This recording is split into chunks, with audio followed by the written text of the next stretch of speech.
What is up, everybody? Pew, pew, pew, pew. Oh, no, I'm sorry. I'm going to leave that to you, Cash. What is up, everybody? Yes. Yes. It's your girl / boy, Emon Lauren like Polo, Black Honey Buns. And we are here for the Bomb Squad 2020 final showcase. Can we please give our virtual snaps and virtual loves up to all of the, not competing poets, but all of the poets who are just performing and showcasing tonight. Yes, yes, yes, yes, yes. If you want to know how you can leave the virtual snaps, please make sure that you hit the chat button, or you can also hit those little reaction buttons that we have provided below. Are you all ready for tonight? I'm going to assume yes, because, you know, we're not in a crowd. Can we please make some noise to our DJ Cash Era on the ones and twos? Ooh, DJ Cash Era. Oh my gosh, that was so like magical, mystical, right? We would also like to give some noise to Jamila Woods and Kevin Koval, who have led the Bomb Squad in this 6-week poetry apprentice program. Yes, yes, yes. 6 weeks is a long time to be pooped up in the crib. So shout out to all the poets getting through it, minus their cabin fever. Like, that takes hard work and dedication, because I know me on a computer for 6 weeks straight, turmoil, confusion. Like, I am confusion, but you all have done it, and you all have came out superb and sublime, and I am going to do my best to make sure that I host this with the best of my capabilities for you all tonight. Are we all ready for this? Yes, yes, yes, yes, yes. I know we all. So the Bomb Squad, this year the program went entirely virtual for the very first time. I am alum of Bomb Squad 2014/2015, or some years in the midst of that. I've been going to YC since I was 13, okay? So those some years that I can't keep track of anymore, but shout out to Jamila for reminding me. Right? So over the past 6 years, these poets have done daily workshops, virtual Right to the City, which is also a writing camp that we used to provide at UFC, but we have moved to the virtual space because we believe in moving forward, right? They have also attended guest workshops and explored different writing styles via these writing workshops. So let's make some noise, or some virtual noise, or some virtual snaps / claps for these poets again. These poets will be performing new works in progress created in the past 6 weeks. And as Nate Marshall taught me when I was when I was a mentor of his, a poem is never finished, only abandoned. So that means that you can always leave something when it is abandoned, but that means that you can always come back to it. So we want to make some noise for that. So these poets, they will be reading their poems and showcasing their work. And we want to make sure that we give our individual, notice and recognition to each poem that we are listening to, especially each poet that is providing the work for us. I want to thank you all for being here and recognizing the virtual space that we are in. And I am looking forward to providing you all with the hosting experience, and also providing you with the beautiful experience of these poets. Are we ready? Yes, we're ready. Okay, I love that. So first on the docket, right? So we have Micah Daniels. Micah Daniels is an 18-year-old poet from Oak Park, a suburb west of Chicago. Her writing normally focused on her relationship with her parents, her religion, her Black identity, her womanhood, and the intersectionality between them. She hopes to give a voice to any that can relate to her while still authentically sharing her experiences. She was a two-time Louder Than a Bomb teen finalist in 2019 and 2020, and now a Young Chicago Authors 2020 Bomb Squad apprentice. Can we please give our virtual snaps and virtual loves to Michael Daniels sharing their poems? Thank you. Okay, so my first piece is titled If Sky Jackson Moved to Oak Park. She'd be the type of high-class Black girl that only had white friends, but was obsessed with Black boys from the hood. She'd be afraid to cross Austin, but always expect whatever boy she was talking to find a way into our neighborhood. Sky Jackson would always drive to fairgrounds after school in a 2020 Lexus ES, Becky and Caitlin in the back seat, blasting Travis Scott and Tyler's Flower Boy. She would say things like, "My parents really wanted me to go to Fenwick, but I felt like it was important to experience public school." She would always talk about injustice on her Instagram and talk shit about Julia and Kelly that dated Will and Dylan who said the N-word, but never say anything to their face. She would bring up being in commercials as a child at least 3 times a week, and sometimes you would catch her humming the Band-Aid song. She would create a business called Tie-Dye by Sky, made of $5 sweatshirts she'd buy from Walmart, dye them, and resell them for $45. She'd be committed to Syracuse or Tulane, plan to join Delta Delta Delta, and insist that it's important for us Black people to break into white spaces. Sky would be the type that would claim me as her friend if the school was talking about my writing, but pretend she didn't see me in the hallway sometimes. And I'm the type that would let that hurt me. But I cannot blame Sky, and who I imagine she'd be if she moved to my town, because we are victims of the same world that only wants to claim Black people as their friend if they gain white respectability. And there's part of me that still wants that too. The part that holds my tongue still when it wants to lash wildly, hides bad grades so white people can't blame it on my Blackness, never invites people to my home so they can't see the cracks in my walls. The part that sometimes wishes Becky and Caitlin might want to be my friend too. And maybe I see myself more in Sky than I would like to. Maybe she is everything I'm afraid I once was or wished to be. We are both trying to fully believe there are more than only around 4 ways to be Black. And if she waved to me in the hall, I wouldn't hesitate to wave back. Thank you. The next one is titled, I hate carrots, but I would still eat them sometimes. I think I hate my father too, but I hate how hate is always told it's a strong word. I want to tell my dad I hate him, and he knows it means only for today, only for this week, only for as long as he says hurtful things like he's reciting the alphabet. I want to say I hate my father, and he knows I mean I want his shoelaces to untie every 16 steps, or that I wish he would burp in the middle of a conversation with his boss, or that I want the button of his favorite shirt to pop off, the one right in the middle, but he would wear it anyway, notice people's eyes gazing down and looking at his stomach poking out from the hole. I want to say I hate my dad and for him to know that I'm so grateful that he makes me dinner every night and lets my boyfriend come over and stay until 12 and puts my clothes in the dryer when I leave them in the washing machine. I hate him, but he really is funny sometimes. I want to tell my dad I hate him so it stings so much his mouth stays shut. Or maybe it nips at him just enough so he calls his sister and asks her how to fix things with me. I think telling him I hate him will be the only thing that will make him apologize sincerely, even though his words pull all the brutal out of honesty. I want to tell my dad I hate him the same way I say I hate carrots, that I'll avoid them most of the time, but when they're placed in front of me with some ranch dressing, I might take a nibble, I might take a bite, put a couple of them in my hand if they're the little ones that are about 2/3 the size of my pointer finger, keep them in my pocket to snack on later, offer them to a friend. I might ask my mother to put them on the grocery list. I hate how hate is said to be so serious. It's not so serious to me. How I feel about capitalism and white girls that sell thrifted items at 500% the value they bought it from is much deeper than hate. I hate socks with holes, but if only one out of the pair has a hole, I'll still wear them. I hate my hair on most days, but I wouldn't want it to be shaved.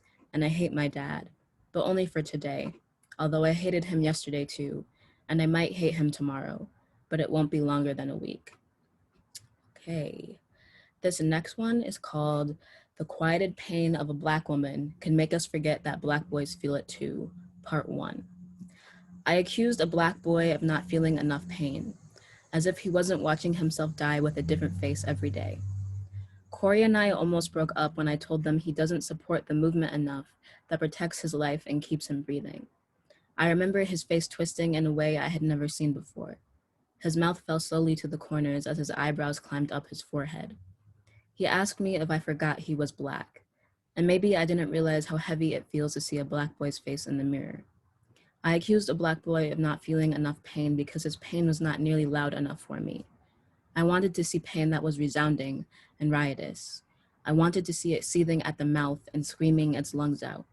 I wanted pain with elephant feet and gnarly toenails, I want a pain that smells like vinegar, a pain that is so loud and grotesque it cannot be avoided. Its smell sticks to people's skin and traumatizes nostrils. Pain that does more than just sits. It commands people to listen and forces change to take place at a table in every white man's home. Pain that leaves him choking and feels like rusty chainmail as it tumbles down his throat. But sometimes I forget about Corey and his murdered reflection that does all the screaming for him. Sometimes I forget that a Black boy still breathing can be just as radical as a Black boy's fight. The quieted pain of a Black woman can make us forget that Black boys feel it too. Part 2. Revolutionaries don't include women, and neither do the revolutions. At least that's what was taught in school. Women don't make the changes. I didn't learn about Angela Davis until my own afro was called her name. Are Black women only recalled when their looks are brought into conversation? But our mouths are never noticed until banshees fall out of them, and it's still not enough to add value to our lives. We shout and they hear silence. We scream and they hardly turn their heads. We die with our mouths muzzled and muted. The front lines are recorded as a boys-only club, and we forget about Septima Clark, Fannie Lou Hamer, and Audre Lorde, and Mae Mallory, and Asada Shakur, and Elaine Brown, and Eartha Kitt, and all the Black ladies I can only find within short paragraphs in hidden history books. The fight of a woman is hardly ever called radical, but is always expected, and the Black girl not breathing is never paid attention to. The pain of a woman is kept quiet by people telling us it is strength, but some of us do not want to be strong anymore. The pain of a woman is kept quiet. Our murder is even quieter. If I listen very closely, I can hear myself die without a face or a name.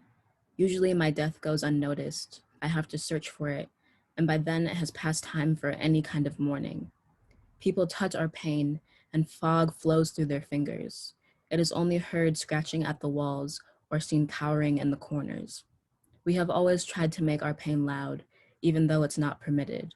We have mourned the 150 days since Breonna Taylor died, and we have mourned for all the Black people who were murdered after her. We will make our mourning deafening, and it will be heard. Thank you.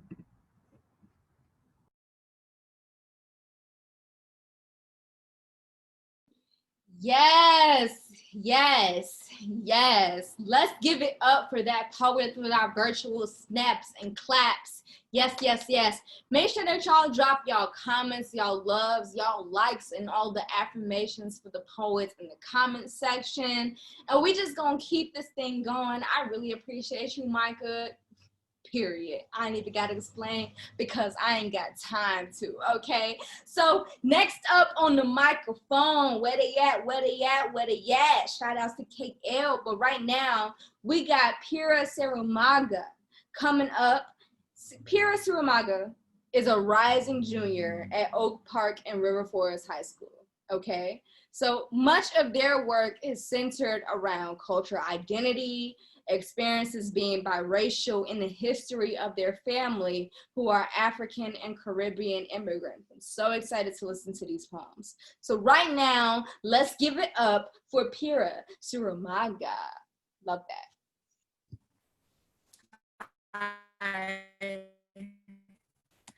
This first piece is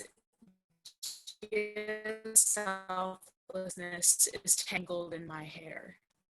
She tells me I'll need 10 packs of braiding hair, and I don't believe her.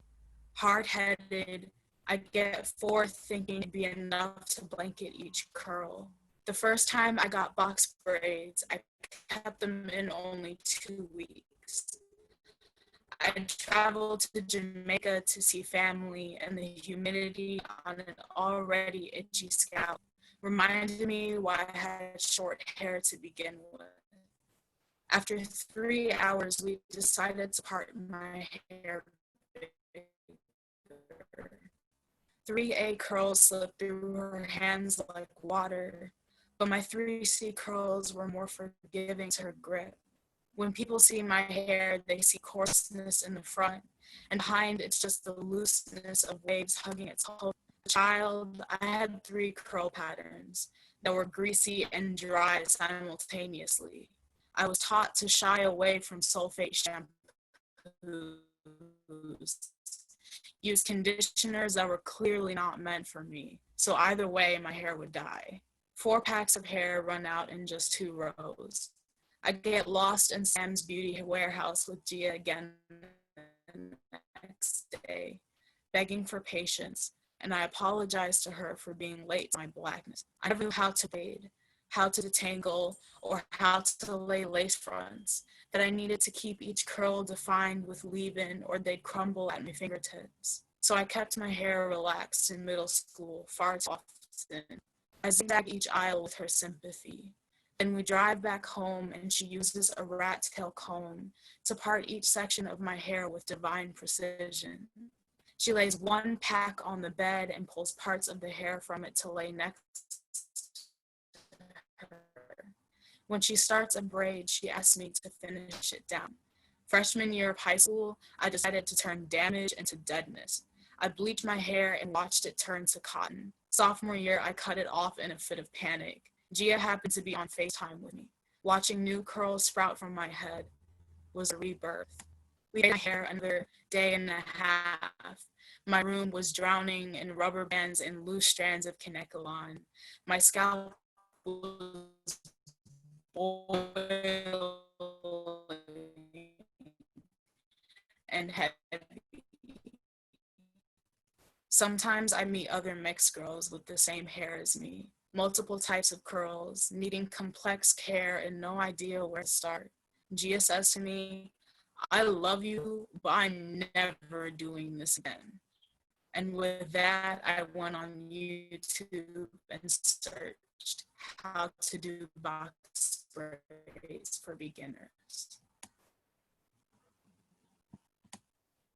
The title of my second piece is Jericho. My mother has always walked on glass borders, where one country calls her home, but the one she lives in will do anything to cover her footprint. I think about this a lot when I realize she's not American, but I am. This week I sat down with my mom at the TV. She was doing homework on her laptop, filtering the news anchor's words into static, only looking up when they mentioned new immigration laws. She was only a toddler when she fled a Ugandan war. Her father was left at invisible walls only her mother could pass through, so she was brought back to safety in Kingston. Then at 7, she was brought to the United States. My grandmother thought it was the only chance of having a life of being new and kinder. So she married a man that promised her open doors. Now crossing borders instead of walking them, it went like this: a stepfather, a green card, and a setback. My grandmother held divorce papers and saw their future crumble. But my mom wanted to make sure her own daughter knew who she was. So at 27, she took hold of lost power and cemented our future together with citizen papers. 5 years later, I was born. At the TV, we had recurring thoughts, questioning the integrity of America and whether or not we should leave. My mother says to me, just remember there could have been worlds between us. I tell her I'm grateful that if we ever wanted to go back, Uganda and Jamaica's borders would collapse anytime we missed home. The third piece is Listen to Me When I Say. Until my mother, bonnet on, can tell me she is prioritized as much as her white neighbor when she goes to the hospital because doctors left staples in her months after her surgery, none of our Black women will answer to you. Until our Black women can defend without being labeled defensive and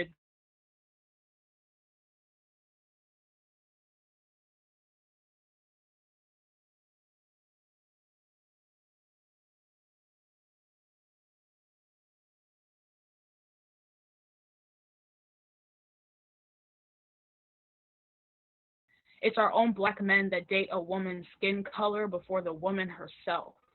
My friend feared her lightness bought love and asked her boyfriend, would you still date me if I had dark skin? Nose steams through her ears like hot water. I'd want her to tell him he feeds white narratives when he fetishizes lightness. None of our black women answer to, till we can all dance with our bonnets and protect the styles on the sidewalks of the white neighborhoods, and ghetto is erased from the narrative when my mom lets me walk my dog without having to pin my hair up. But in the meantime, none of our black women will answer to you. Thanks.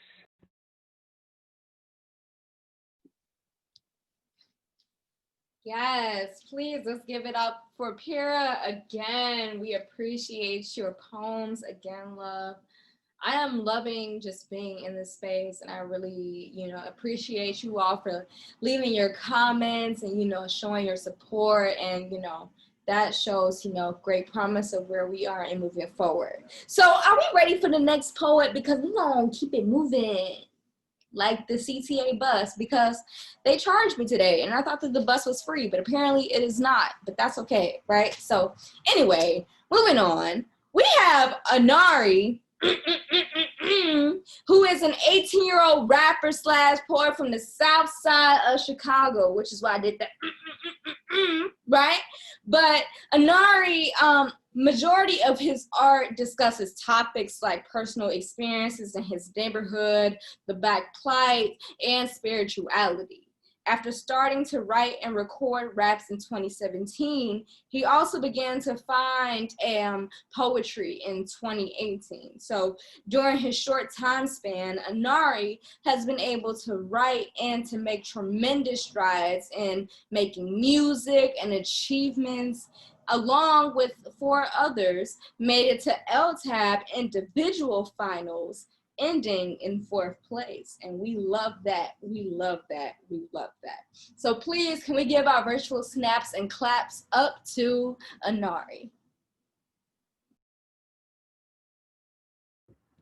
Thank you so much for the introduction.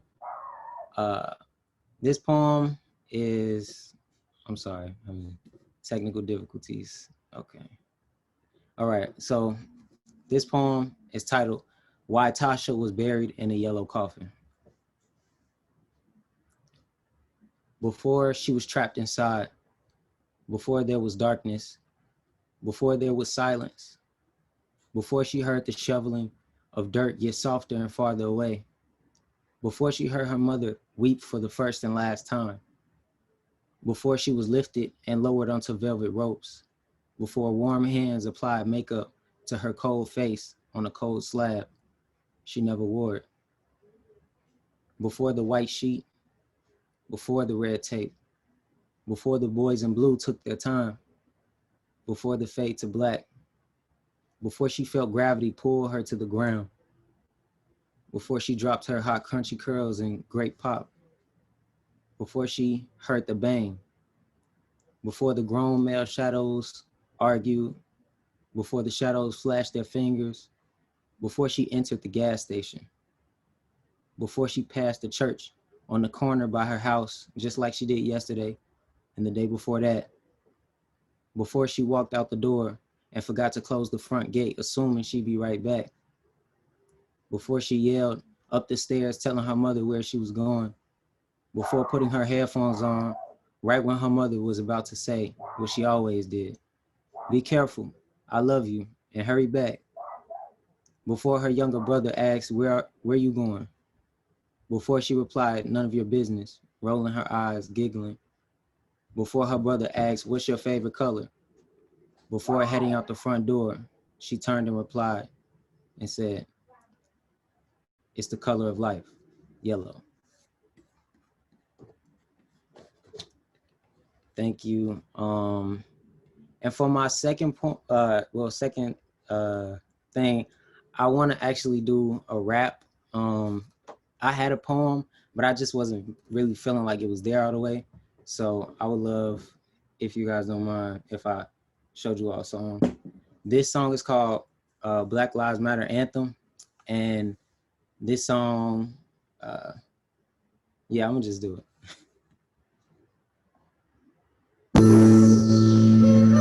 Yeah. INARI.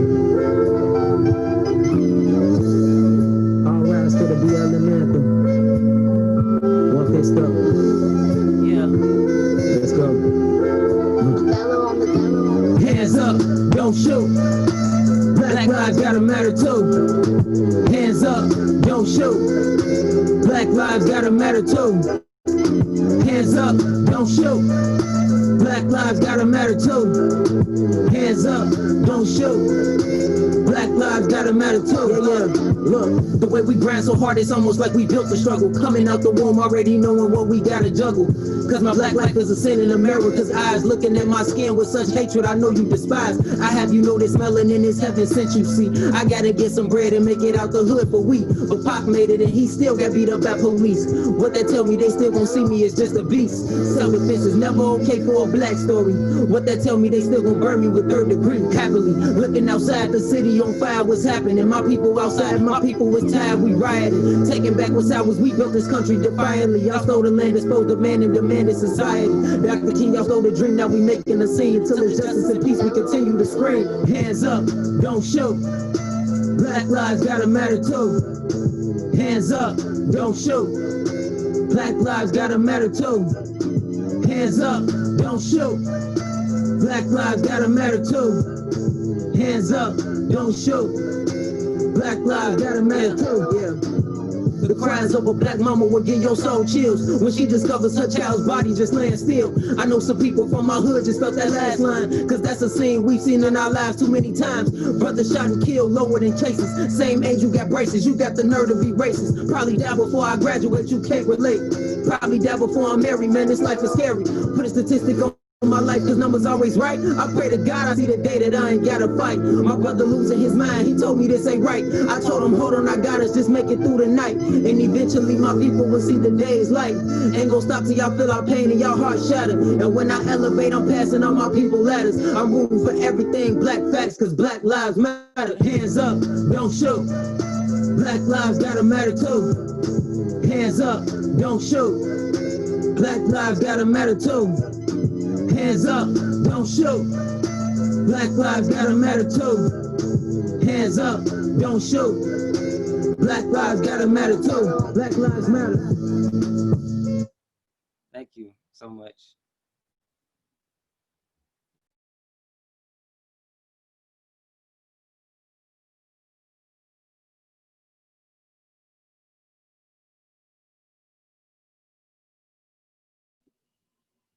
Awesome. Thank you so much, INARI, for sharing with us. We really appreciate that. I'm going to tell you right now, to keep it a whole $1.50, I wish I had that song with me at the nail shop today, because people's was tweaking. But that's not the point. All the point is that that song needs to be on 10+ platforms, and we're going to make sure that we get it there, especially with our virtual likes, snaps, and claps right now. Please make sure that you follow Young Chicago Authors on all of our social media to make sure that you can get in contact with all of our individual poets today. And please share their work, because that's what's honestly gonna keep us moving. I appreciate Zoom and all that cha-cha, but supporting all of us individually is what's gonna really keep us moving. Okay, church, shout out to Fresh, pivot, period, right? So next up, we got Tanisha coming up on the microphone. To be more specific, Tanisha Gunashakar coming up to the microphone. So Tanisha is a queer 17-year-old writer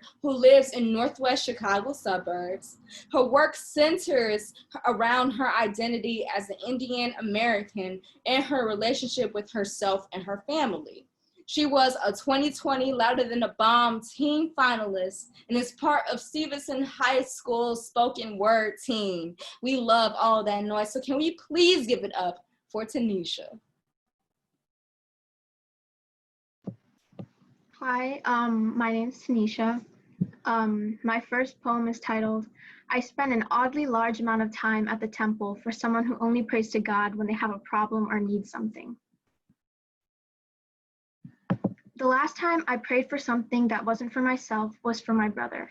I sat at the edge of my bed, a picture of Ganesha at my side, hands clasped, fingers pointed upwards. I tried to recite every prayer I knew from Sunday temple classes. I always thought brothers were cool, and my mom said I could have a little brother if I prayed to God. So here I was at bedtime, whispering words I couldn't understand, words that I thought were beyond my own dimension.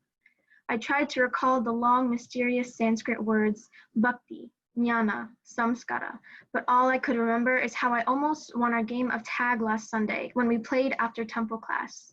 I only remember the priest's daughter bringing us into her house next to the temple, how we ran away screaming after finding a snake in her backyard. I only remember adults yelling as we steal mangoes that fell from the mango tree, adults yelling as we throw rocks at huge ant piles, watch thousands of bugs spill out in terror, adults yelling as we play cricket in the fields instead of eating lunch.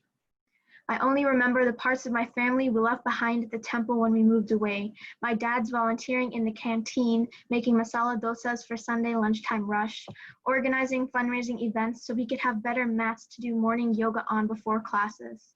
My mom's restoration of the flower mural on the sidewalk leading up to the temple, how she was mixing paint for hours with the hot sun beating on her back, how I won first place at the storytelling competition because I memorized the story of Rama and Sita, because my parents had God-sized expectations for me. I never go to the temple anymore because Chicago is cold. There is no space to play tag, no adults yelling, only thick winter coats that cover your culture and snow that will try and worm its way into your boots. Here, I only remember 2 friends among thousands of strangers sitting alone in the coat closet, cold feet on basement floors.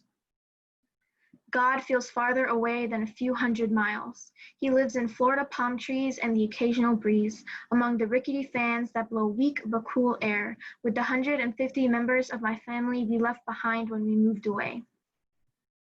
The last time I prayed for something for myself was for a 5th grade spelling test. My mother always told me to take the name of God in my mouth, swish it around, gather some strength, and then start. So I sat at the edge of my seat in front of a tattered notebook paper numbered 1 through 12 sloppily in the margin. Hands clasped, fingers pointed upwards, I tried to recite every prayer I knew from Sunday temple classes.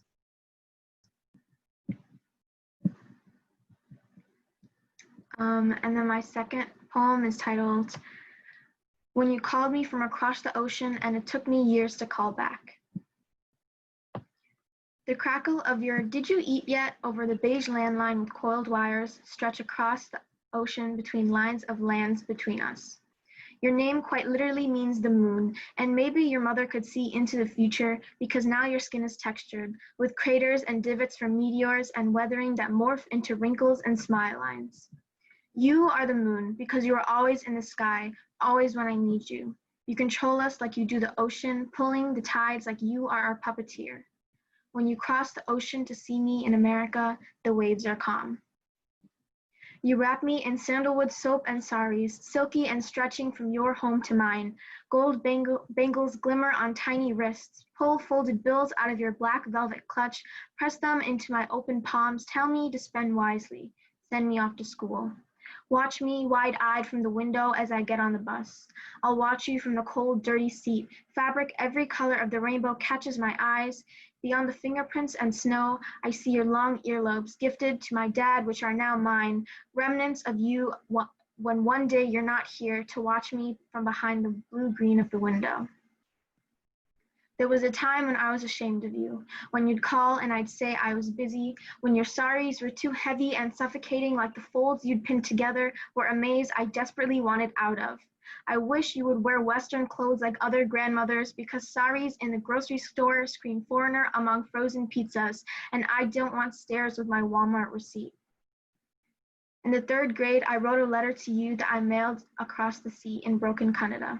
You laughed at my stolen sentences, half from Google Translate, half from what I thought you would like to hear from halfway across the world. Even today, I speak to you in shitty Kannada with fragments of English when I give up trying to find the right words. You take your time with words, patient and slow. I, the hare, you, the tortoise, because you take too long to get to the point. I used to get mad because walking at your pace meant losing 5 steps of my own, and why are you always dragging me down when you visit America? We are fast here. It took me a while to realize your steps are lethargic because your feet are heavy. You carry the weight of our entire family, like we are the men who first landed on you, the moon. You welcome us with open arms no matter how tired you are. Controlling the tides is tiring, and how come you are always in the sky, bright and round, right when I need you most?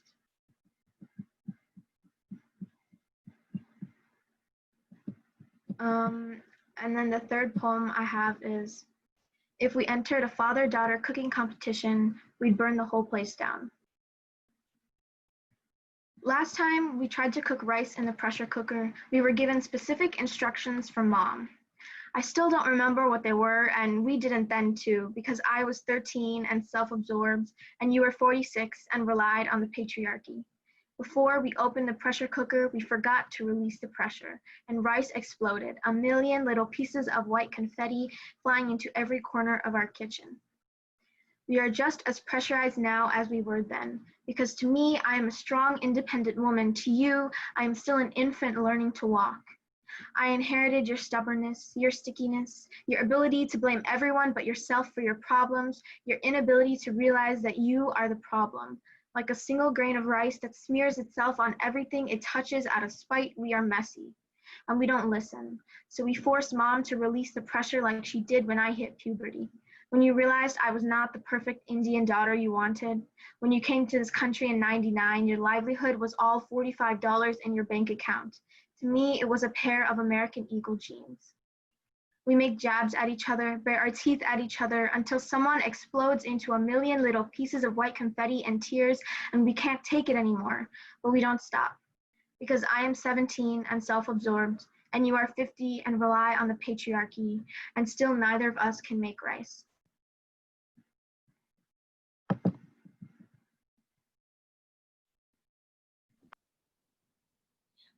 Awesome. Let's give it up again for Tanisha. Let's show our virtual snaps and claps. Make sure that you please still continue to drop those comments and your reactions in the chat in the bar below.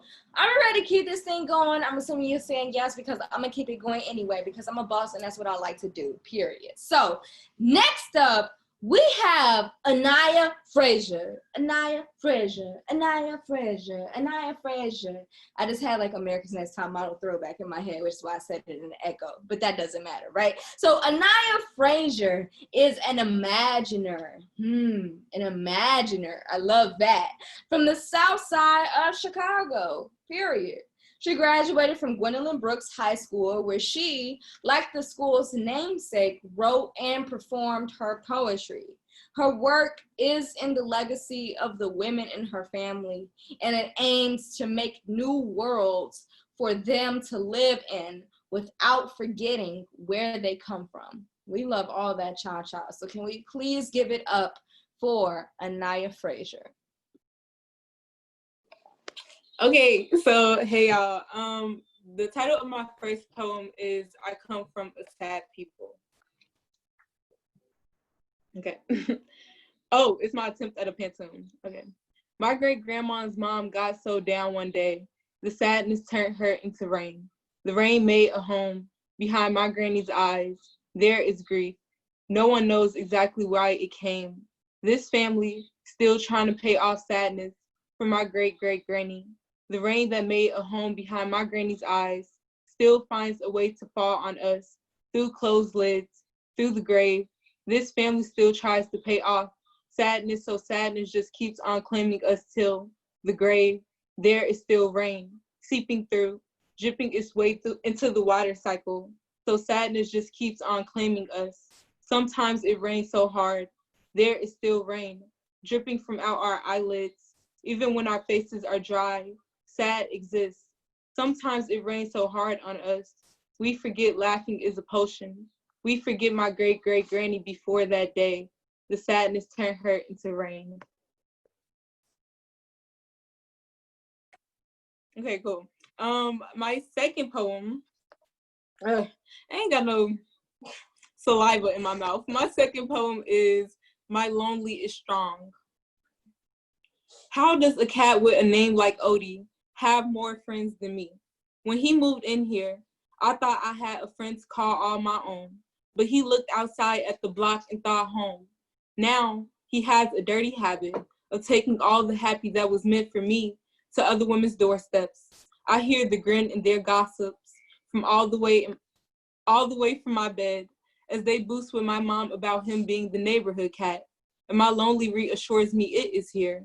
Meanwhile, Odie comes home late just to lick himself clean, and my resentment grows. All this lonely to tend to, And he'd rather spend his day meowing loud at Miss Tate's door. Lately, though, he knows how to make a girl feel loved. Cuts through my side just to sit at the foot of my bed. I think my lonely is strong. Its rays making his meow softer. I watch it pull him in. I miss my niggas and it throws him into the belly of my room. Silly cat, thinks he chose to rub against my leg. Silly cat, my lonely has a tight grip on both of us. Odie, I see you, wearing tired like a greeting. I see you too, only having energy to hug a messy bed. I see you. See you. You fear the echo of loneliness, being the only thing coming back for us. Okay, so, yes, mama. Oh, thank you. Cool. So my last poem is called It's Niggas for Me. It's niggas for me. Always been niggas that I choose to give my love to. Don't care what they loot. Don't care what a pig claimed they done did. I believe a nigga before I ever open my ears to hear a pig squeal about a weapon or justification. Don't forget, pig was born at the back end of the plantation, been out to get a nigga. I see my neighbors from across the street with a U-Haul of stolen goods after the protest. And I think niggas, don't you love them? My mom says we need to stop destroying our own neighborhoods. And I reply, none of this is ours. And plus, they got shoes, liquor, and Pampers. We struggle all year around for what we need. This world cares about their merchandise how they should they niggas. And y'all expect niggas to be complacent forever? Like we ain't learned about Nina, Asada, Adabi? Don't blame me. Blame the way the revolution waits for us in the cracks of our skin. The ashy tells us to gear up. Our bodies remember the transition from lashes to hoes, how they fashioned the world around their fingers, so at a snap, a nigga is no more. So yeah, today a pig decides to use a gun like silverware, and we riot. But I know love as a potion. It is powerful enough to heal generational wounds. So I yell, the only thing I care about is niggas. The only thing I care about is niggas. The only thing I care about is niggas. And the whole world hears. That's it. Ooh. Yeah! Yes, that's the only thing I care about, Tonala, period, right? So I seen in those comments, first of all, let's make some virtual snaps in class to Anaya. But also at the same time, I seen someone in those comments talking about those earrings. So if you want to support this, you know, this wonderful poet, make sure you support their poems, but also this wonderful poet also has an earring business, you know what I'm saying? So make sure that you get at that too. I'm sure Young Chicago Authors will provide all the social media for these wonderful poets. So please make sure that you follow us and get that in tune, right? Are we ready for the next poet? So coming up, we have the wonderful Kyla Pereles. Kyla Pereles is a 17-year-old student at Oak Park and River Forest. She follows in the storytelling tradition of many other Puerto Ricans. Her writing is about her heritage and how she navigates the world as a woman. This is her second year as a Young Chicago Authors Apprentice. She was a three times, Louder Than a Bomb Teen finalist. She hopes to continue writing to inspire others. So will you please give our love and our virtual snaps to Kyla Pereles. Hi, everybody. I'm super excited to be here. And this first poem is titled Aspira Meets in room 407. There was only one place I could dream of being president. My constituents were a gathering of brown parents' 401ks. Somos aspirantes. We were expats from patrias with borders still in our hearts. It was in Miss Diaz's room that we gathered, the linoleum shaking as we bounced to the chorus of La Vaca. One diaspora, indivisible under the grime of our parents' nails. Ser uña y carne. When they call me president, I forget teachers who say Perez instead of Pereles. My people have all been mistaken for Gomez or Guillermo, but we swallow the guerra our tongues want to wage. We scoop the last of the pico Angie's mom made, At the bottom, you find the difference between somos iguales and somos mismos. Thank you, everybody. And then my second poem is titled Thoughts on Good Girl. I was never a snitch, not even that day when Caleb and the tall, lanky kid who followed him around cornered me during passing period. This was the first time I made honor roll, and I bet the school said something about it in the announcements. And Caleb just wanted to call me names, but he hadn't remembered to call me spick or wetback. So he said Mexican, with all the spit in his mouth foaming at the sides. A teacher saw and reported them, which only made the bus ride home worse. They pulled my hair and said I was a liar. But it's not like it was anything bad. Caleb wore glasses then. My attack was a pretend flick. He'd pull away, afraid of cracking the lenses. Next year, he got contacts and stopped calling me names because I became useful. He always wanted homework answers, and I always brushed him off. But one time, he pulled my phone out of my back pocket, told me if my ass wasn't so big, it wouldn't be so easy to steal. A teacher saw and sent him to the office, and I was told that some boys just couldn't handle their crushes, and that I'm a good girl. I should know how to deal with this. And the teacher was right. I was a good girl, keeping my head down. It was better to learn then that men would never stop shouting, "Hey, mommy," that every brown girl would feel fear as they stepped into their jeans. And I almost made it through freshman year without him bothering me. I stood up to put my lunch tray back, and I felt his palm grab me. No, it wasn't me he grabbed, it was my ass. So I slapped him. My full hand fell where glasses used to be, his skin speckled into strawberry. It was like I had plucked him right off the bush and dropped him into the dirt. And that day the boys were laughing, but they weren't laughing at me. It was Caleb, who thought he was big enough to call me names and touch what wasn't his. So yes, I'm a good girl with a good slap. Thank you. And now I have my final poem titled Matriarchy, a Manifesto. Manifesto of manifestation, manifesting, many be feasting, many be a festival, este un carnival, no caravan, este un party. Emmanuel, yo necesito un manual. Get out of the pool, you kitties. The shit is festering. These little shits are pestering me. Manny, yo necesito un hand. The party people don't believe in my poder, but I can manifest when this party will be over. Look at my watch. If I see your faces after 12:30 and my door is magically open, is it sacrilegious to say I believe in magic? Pero we call them los tres reyes magos. Mommy cuts up the mango. She is a DJ cutting up the next record. We cut up the dance floor. Issa screams magic at the slices. Of course she believes in spells. It would take one for you to understand how to pronounce her name. It's my manifest destiny to make my future children's names mosquito bites in your mouth. But I say this with amor. It's not like I'm saying I'm Walter Mercado, but es un buen momento para Capricornio. Metaphorically, I could make a burro out of you. If grandma saw the tarot deck, she would drop into her hands, crying out how her head for hurt. Pero esa mujer rubs Vicks on her temples, thinking she is healed. Ha, who's the bruja now? Mommy has never met a Manny without handing him a wrench. And trust me, there have been many. Mommy has always been one for manifesting. She thinks it means learning English was not all for naught. She believes in words because of Maya Angelou. She wallpapers the house in affirmations, will shut down a party because of the vibes. Cut that shit out. Synonym for not in my house. Guest, who barks like your grandmother's rat of a dog. I tell mommy her moon is in Pisces, and she throws up her hand shouting, basta. Thank you. Yes, Kyla, we appreciate you so much, and thank you so much for your poems.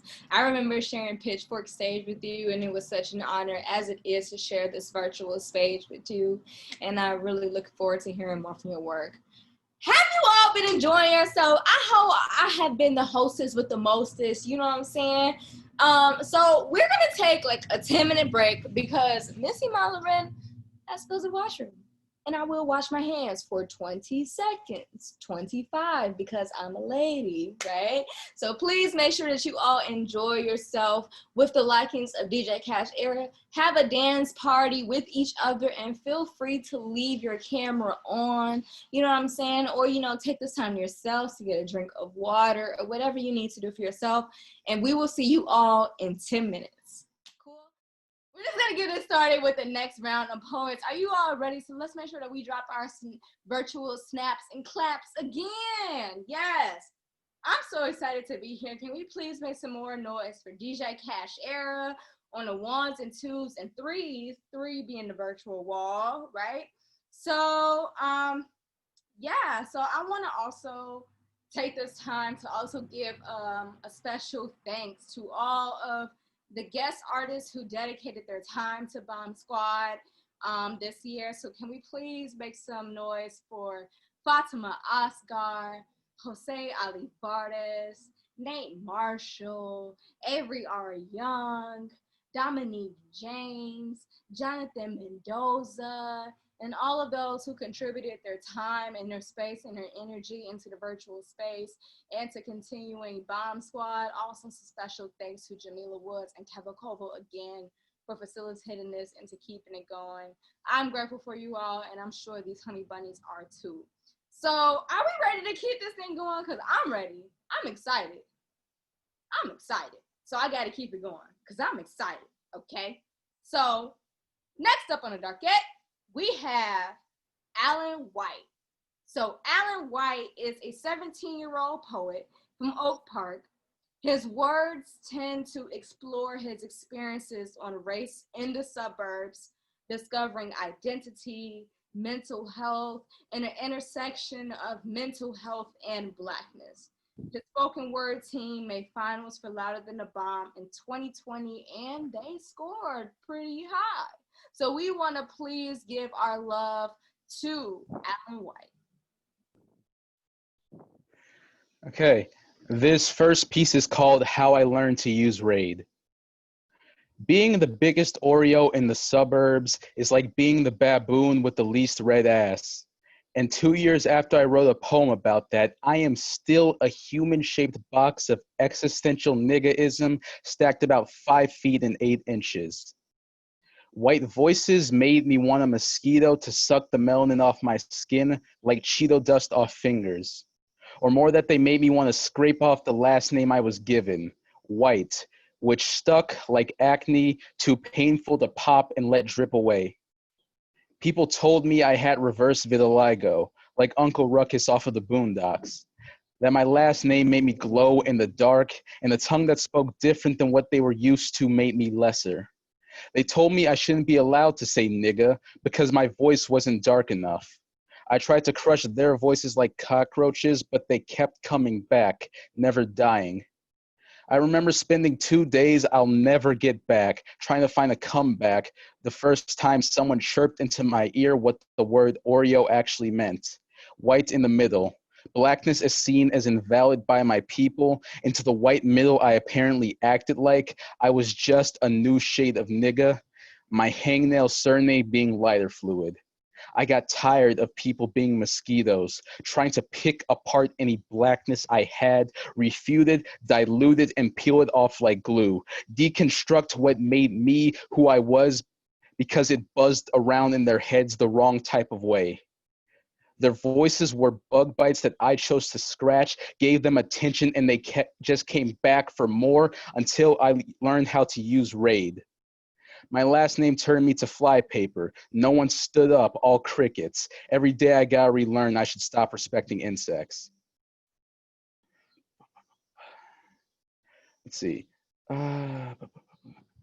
This next piece is called How I Learned to Say Nigga, and there are 3 parts to it. Part 1. I'm sorry I was so late to being black. I can still see how high Alex Johnson's caterpillar brows raised when I said, "What up, my nigger?" in the middle school hallway. The nigga muscles in my mouth always felt underdeveloped, so I had to learn how to gear shift down to a soft R. I had to learn how to weave it in like shoestring into any sentence I could. Slid a tongue into it, took it for test drives. I got a feel for its groove. Skid marked my mouth whenever the teacher came by. The word drifted itself into syntax whenever the mind was racing. This nigga stupid. Nigga please. Nigga, I already told you I ain't got no gum. Mouth on the wheel as I got my permits. Nigga was how I learned to joy, right along with friends. Part 2. But tongues twist into car wrecks when bleached voices ask, why can't I say it? Always by a person so white, they blinded themselves looking in a side mirror. When some dude, probably named Tanner, breaks through the window and into the seats of any word that ends in a hard R or a soft A. But when some dude named Tanner is the only person you can say it around in the first place. When he always asks if he can say it, when the just this onces become like a broken record, and when one last time becomes a pastime for the two of you. When he makes you feel racial imposter syndrome. You question the blackness you have if you're willing to give a piece of it away, also that Tanner does not leave. You convince yourself it fits better in the mouth of him and his friends. You let them borrow your permits and convince you it's okay. Part 3. Crash after crash after crash, their voices scrape together like metal and glass in your ears, singing along to rap songs, pointing to you when the nigga word comes up, as if to say, look, here's one of them. You want to smack the yellow off their unwashed teeth, but there are too many saying it, and you can't slap away a snowstorm. They try and talk the way niggas talk, like you're not listening. They call themselves real niggas, as if mirrors hadn't told them otherwise.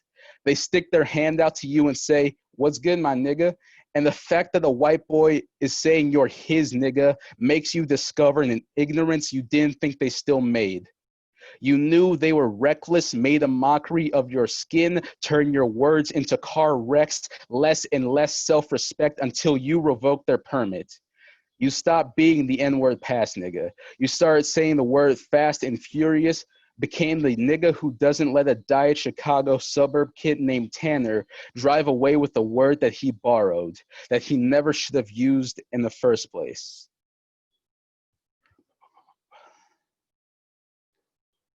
Hold up. And this last one is a rap, but I don't have a beat to it, like an art. Hold up. This one's called Tired as Shorthand. You ever get that feeling like a new type of tired, like hands and feet are pavement super glued type of tired, inspirations in your hand falls like sand, you're too tired to hold on, then it's gone, but you don't care, you're too tired. You wake up and flake on your niggas, too tired to deal with their messes, invested in tired. Make stacks of indifference, you're drowning in tired. You're clowning, you know it, can't show it, too tired. The meds taste like plastic, you can't kill the tired. Hardwired to shut down and blanket and tired. Mind wanders, you ponder on why you're so tired. You wonder what fucked you up, made you so tired. Was it all the friendships that you killed that made you tired? Was it all the niggas popping pills that got you tired? Was it swelling, toxic sort of fear that made you tired? Make you wonder why you bother trying to feel that why you're tired? Motivation's lacking, it distracts you from your tired. You backtrack and map back when you weren't so tired. You crumble your memories, the enemy is tired. Can't think of no lifetime when you were not tired. Dark faces are stoic, eyes quiet or tired. Emotion, don't show it. Excuses, you're tired. They ask you what's wrong, you can't answer, you too tired, you blow off their questions and just say I'm tired, or you say I'm fine, keep lying, get tired of boys with your face always dying, and tired of feelings it's hurts too much to care. You're so fucking tired, you keep trying to pull out your hair. You're tired and you know it, but it's always been so hard to try and show it. You're tired and you see it, afraid of being judged for having feelings. You're tired, get some rest. To you that word is just a way to say depressed. And that's it. Awesome. Thank you so much, Alan, for your work and for your sharing. I really appreciate the bars at the end, you know, someone gonna make a beat after that. Cash, that was a hint towards you. No shade, just tea, right?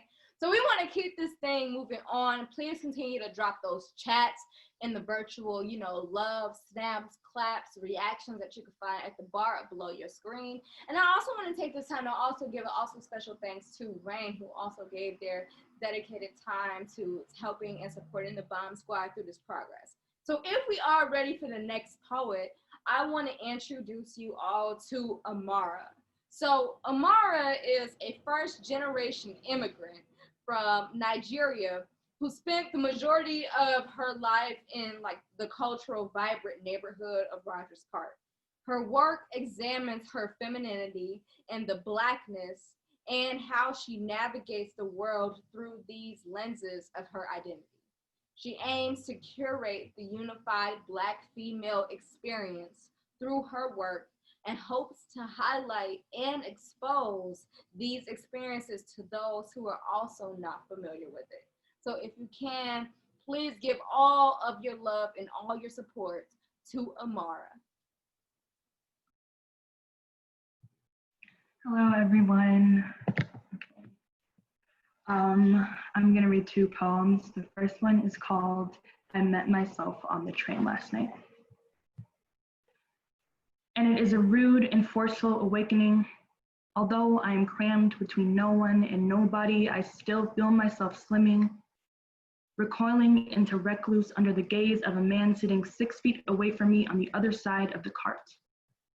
And as I look up, trying to find solace in the sentiments of a CTA map, I feel his sour settling, the pungent presence of patriarchy and piss. And I wonder if he realizes that his gaze is never just a gaze, more like a death stare transformed to death threats. Again, I'm shrinking, blending into blue seating, while he takes up space that was never his to begin with. And I wonder if I dart my eyes back and forth fast enough, will he get confused? Will he think I am looking for him? If I stay still, will he think I am no longer there? Will he think it is a lonely girl's invitation? My thoughts are interrupted by the sound of something familiar, the squeak of Doc Martens on dirty flooring. And I see her, and she sees me, and she sees him, and she smiles at me, as if she knows me, and somehow she does. And we realize that we are looking not at each other, but in a mirror, the wary reflection of a Black girl just trying to get home.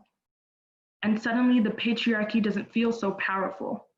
The unwritten rule that Black women wove into existence works in our favor this night, as we sit across from each other, staring at our Doc Martens and smiling. The second poem is called Foxy, in response to I Met Myself on the Train Last Night. I met a girl on the train last night. The floor reeked of piss and poultry, and I think she thought it was me, her eyes darting back and forth like a fox. And if there's anything I know about foxes, is that they approach you first but always run away, and I feel a little hurt. Because how can I be the predator when I just want to play? I think I'll name her Foxy, after her beautiful eyes and bronze legs, and look at that mane, she braided it for me. And I hope she looks at me again, because the next time I'll smile at her, bear my toothy grin for her, show her what I'm made of, show her how good of a pack leader I can be, show her what other wolves never appreciated. I may be a wolf, but I just want to protect her. Again, how can I be the predator when I just want some praise? She's beautiful. I turn to look at her again, and there's two of them now, almost as if I have double vision.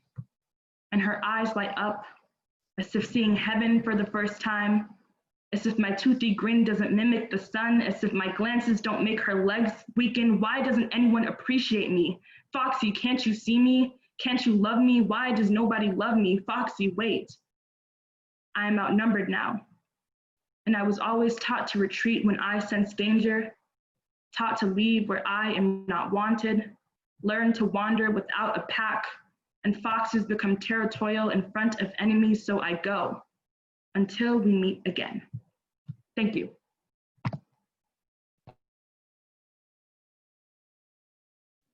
Thank you so much, Amara. We really do appreciate you for sharing those poems.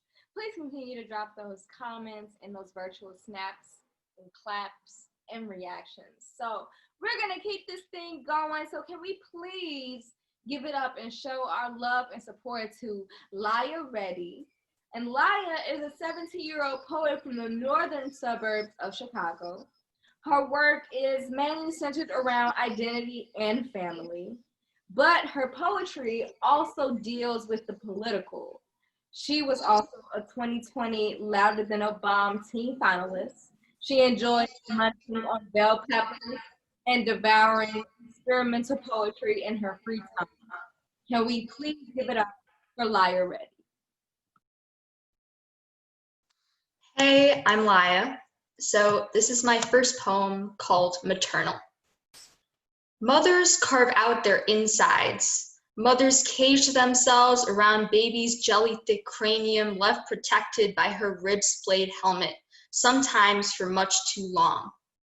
How do fathers know their child? How to know Papa when Mama has always been there, her heart beating away the dark. Breech position, now. An emergency born of stubbornness, when a baby finds so much comfort that he refuses to align his head, his consciousness, away from the womb internal, prefers the womb eternal. Flip. Postpartum, adjective. A divorce with no room for reconciliation. Mama's head is tucked into her collarbones and she breathes like a calf braying. Her nose sniffles upon her sternum, her limp locks melting on humid skin. Papa has the boy. Mama had gently cradled her fingers around brother's head and pushed him into Papa's arms. Papa tells me stories about her sickness and I think, perhaps patience. I see her illness left unquenched by tears, her inner fire doused after brother's arrival buried the wick in wax. I think perhaps anger. Fevers don't last for months. Eulogy, noun, an excuse to dress up. I braided my hair with flowers that match Mama's eyes, forcefully entwining them through my limp strands. It's early morning, so we play a morning song. Brother smiles to silence as we sit in a garden of stones, not thrown, but planted. I gingerly grasp Papa's hand and as he tucks brother to his chest.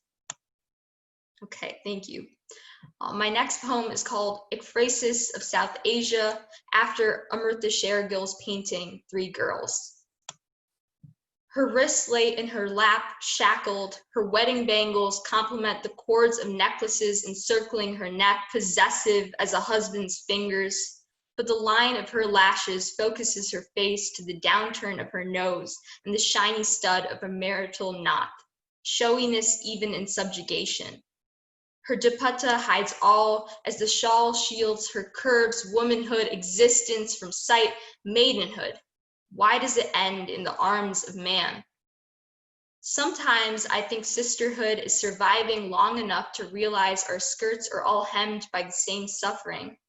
And we've already been painted into the shade. Was it three girls or one girl and three palettes? The vivid shades of their kurtis, lime, rose, maroon, breathe the same when placed against a spectrum of browning skin. The different shades blending together when all their bruises bloom red within the dark frame. And my final poem, which is called In Which All the Farm Animals Have Revolted Against Old Man MacDonald. Penny Porker, who last spring harvest became the proud owner of a bachelor's in gender and sexuality studies, taught them to aim, not recoil, to skewer and roast their past with a name, so now they've condemned trauma and thrown the skins of these memories into the barn cellar. But Mr. and Mrs. Gomez don't have the time as two middle-aged fowls with their peep of children, Louise, Juanita, Emmanuel, Maria, shimmying through the worn gap under the chicken fence. And their hen mother clucks lowly, thinking back to when her husband limped through in search of a new coop, evading foxes creeping into the hen house under the fur coat of food security. Sometimes Mrs. Gomez wakes midnight to drag hay over her little ones, even when the record book marks them as documented, as belonging. Maybelle never says anything because she still startles out of sleep from the ghost imprint of McDonald's prod. But then she reminds herself to smile. Her cousin's wedding when they all converged in a spectrum of cowhide. It's been dawning on them. The ebb of grief, the easy routine, the even breathing of those who are fully at rest. Thank you. Thank you so much, Amar. Laya. We really do appreciate you. Please continue to drop the virtual snaps and claps. So we're going to continue the show on. So let's give it up for Hope Sarai. Hope Sarai is a 17-year-old poet from Humboldt Park, Chicago. Most of her pieces represent and embody the Black and woman experience. Valora's and passionate nature is showcased in her creations. So let's get ready to hear from Hope Sarai. Hi, I'll be performing 2 pieces. My first piece is titled An Ode to Stretch Marks. A rose bush grows within me. The thorns rip apart my skin, reaching its way up my back and dares to touch my breast. My sister was the first rose I saw come from my mother. I watched how her thorns dug its way through her stomach and around her hips, a supercut in braille. I run my fingers along her scars and hear the giggling of her youth until I feel the scars of my thorns stretched alongside her side. I was once a rose blooming in her womb. My body takes the shape of my bush as it grows and creates my curves, stretching beyond its breaking point and still withstanding. My rose bush dies every month, but the scars make my skin their home. The first time it shed, it was known to be celebratory, but now my thorns grow thicker with every new growth and they cut even deeper. Longevity isn't pretty, but it sure is beautiful. I stand in front of the mirror in awe as I watched my body become a grand canvas, a gruesome painting with harsh and dark strokes. I could see the way the thorns danced and created a masterpiece. A live gallery imprinted alongside my hips. I remember the year they darkened and the vastness of the swell. And with every rose that will one day blossom in my womb, they will brush their fingers along the fleshy petroglyphs. They will hear the giggles of my youth and feel the markings of their thorns on my temple, remembering that they too were once a rose. Thank you, and the next piece is titled, To the Niggas on the Corner.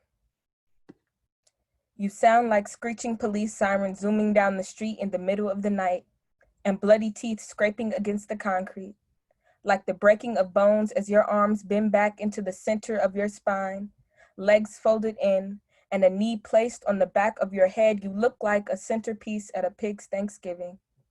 You smell like the poison you push, and the burned denim from the clip in your waistband. I see the fear falling out of your pockets, and from the mouths of babes, I can hear the abandonment in the quiver of their speech as you poison their daddy and put your bullet 3 centimeters deep into the babe's chest. I feel your sin seeping off the corner into homes and making fear for dinner. You remind me of a sick game of Russian roulette. Which nigga on the corner will it be next? Or which kid on the street will be taking the bullet for you? I hear the sobs that cry for you, and I've seen the hands that wish to make you a monument, skin you alive and place your corpse on Capitol Hill. They marvel at the melting of your flesh. This is a tradition. God sends all his nigga sons as sacrifice, except you don't get to hang from a cross, but the iron bars of a prison cell. Thank you.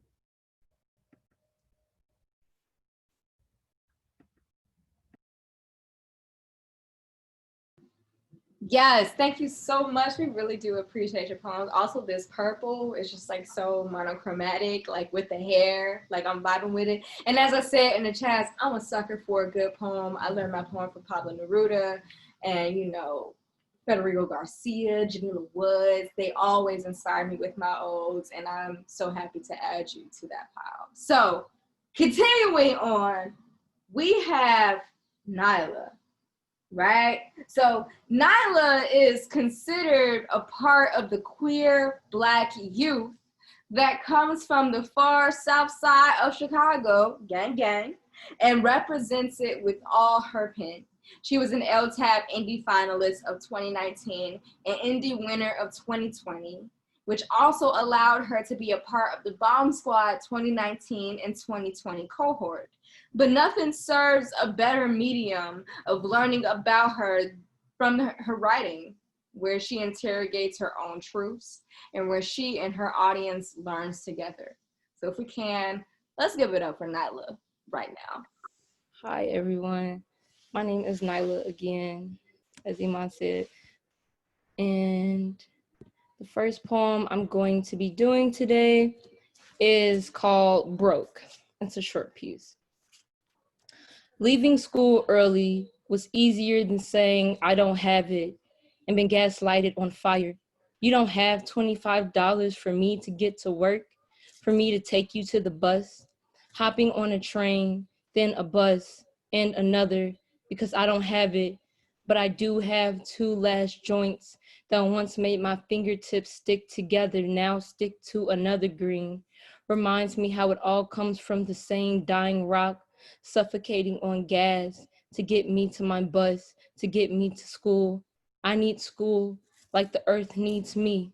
Without my last two joints in the shiny, small, resealable plastic bag, will I get gas to get to school, to save the world? These palms inhales the two joints and exhales $25 for travel. Sorry, my allergies are a mess. This next piece is untitled, but I'm thinking of calling it Big. Daddy has always been big. Big hands, so big they swallowed mine when we crossed the street. Big enough to hold my whole body and throw it over his big shoulders. He'd play basketball with the 40-plus-year-olds at Grand Crossing, playing with skinny 6-footers. His 5'9" self always been big to me, especially when he stopped running and his belly grew into something he'd always introduce as something he's working on. Big man always working on somebody's something. If he isn't, he's letting out big snores from remodeling kitchens or bathrooms. If he isn't, he's letting off big steam by swinging the club and unearthing a little grass. If he isn't, he's crying big storms because his kids grew a little overnight without him knowing, and they say shit like shit or fuck now. If he isn't, he's cooking big meals for small groups of small mouths. If he isn't, he's smiling at anything on VH1 because their relationships make him feel better about his. If he isn't, he's trying to drill in my big head how much he loves me. He's so big, he don't care about how small he comes across.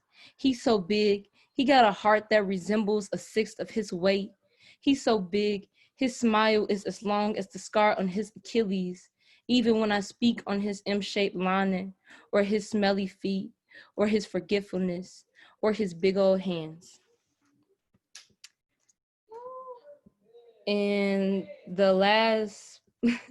my last piece is called My Dad Gets Drunk for the Hell of It, and tells me how out of all the women he's dated, he's only not cheated on 3. One of these women were my mom. I know we both are too familiar with her. We are both silently sure she's cheated on him. I've got her inconsiderate running in my blood, her bad habit of deleting messages, how she constantly introduced ugly men to my younger brother and I. They just get uglier and uglier and uglier, making me think she still misses something about my dad. She can't find one with my dad's amount of personality. His blotched black and pink lips break up to touch on more Crown Royal. He says, "Your mother has said things to me that if I was a man that hit women, I'd be scared." Reminds me of how sharp her teeth are, how I learned how to kill a man without tiring my tongue. His eyes crease in realization and says, "I don't think she knows how to love a man really." And I think of when Glenn bawled his eyes out in the car on the way to buying us dinner. He weeps and she just asked him if he is still going to up money for our school uniforms. Eugene has been in love with my mom since the 7th grade. Even if she declines his calls 12 times in a day, he still sends me $100 for my trip to New York. My dad cries when I forget to text him I love you back, and I blink. He says, sometimes it feels like you're using me. And again, I forget to text back until my phone bill is due. And I'm reminded of a man at the feet of another woman who doesn't know how to close her eyes and kiss his scruffy cheek. And that is all I have for you guys today. Thank you so much for listening. Yes, Naya, thank you so much for sharing, Nala. I really appreciate you. Also, just a quick moment, I appreciate you for also coming to the indie poem prep shops that we had at the Stony Island Art Bank. It might have been just me and you some weeks, but it made me feel very appreciative of you and just for the moment that YCA and the Stony Island Art Bank has shared with us. Hopefully we can also move that program into a virtual space. But speaking to that, I also miss your hugs and your smiles, and something about smiles that you can have those in a virtual space or in person, no matter where you go. And I appreciate you for sharing your poems, Nyla. So we finna keep on going because we are at the final ace boom boom cool. Right. So we have Penelope Allegria, right? And Penelope is the 2019-2020 Chicago Year Poet Laureate. That's special close to my heart. She is the 4th running, so that is like love, right? From the northern side or the northern suburb of Lincolnwood. As a first-generation American, her work explores how being raised in a mini Peru seeps into every day. Much of her poems focus on examining the implications of marginalization and the noble role that immigrants impose on children. So, without further ado, closing us out, let's give some noise for Penelope Allegria. Hey everyone, I'm really excited to be with you all today. I have 3 poems that I'm going to read for you. Yeah, I can just get started. This first one is called Penny Like a Penny. My name is so long, it's grown split ends and everything. Won't go to that Mexican hair lady because she smells like cucumber Febreze. My name poofs its greatness even when I wrestle it for a trim, for a bob cut clean off the shoulders. Even when I introduce myself with, my friends call me Penny. My name doesn't want to sit in a mouth without getting caught in between the front teeth.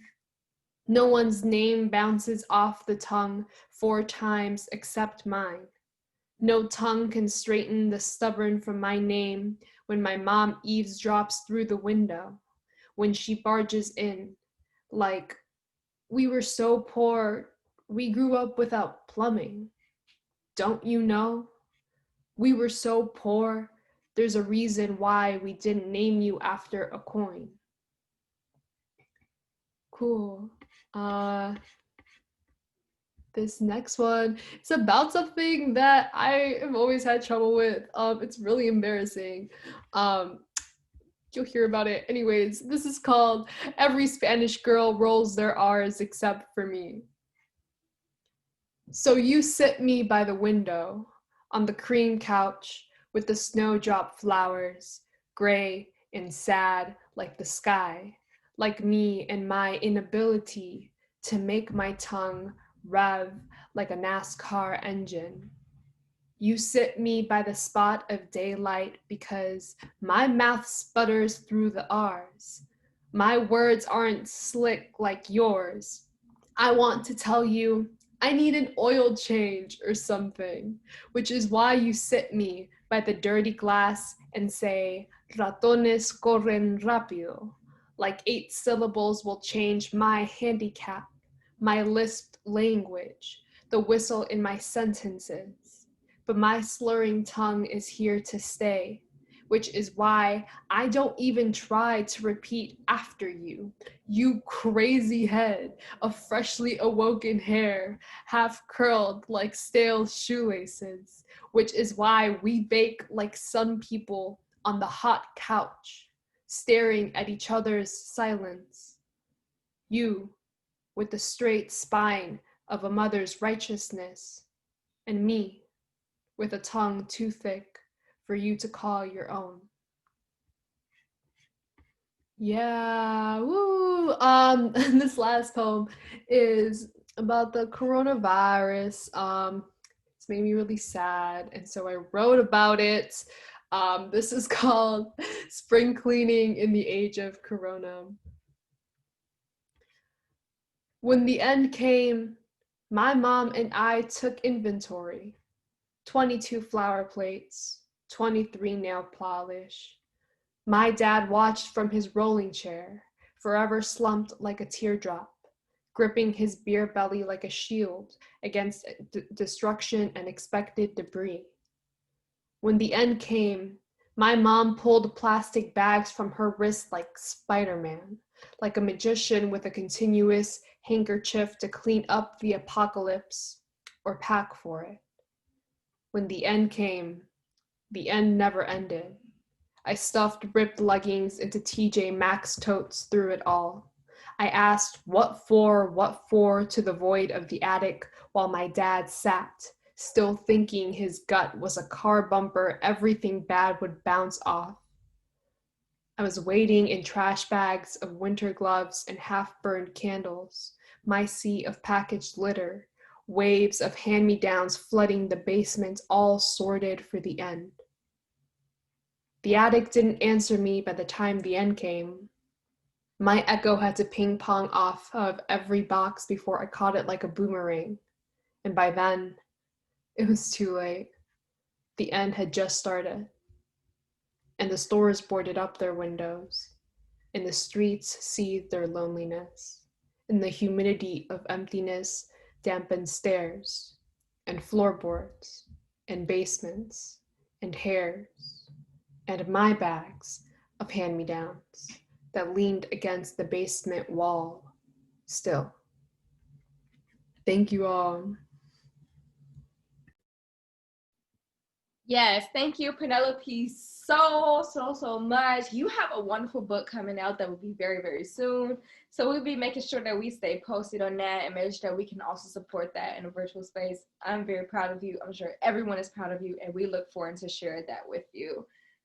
And I'm very sad to say, but next up is closing. So no one, right? And I'm very happy to be on the virtual space with you. Can we maybe have DJ Cashier come and join us again with our closing out, with our ones and twos? And yeah, I'm here. What's up? What's poppin'?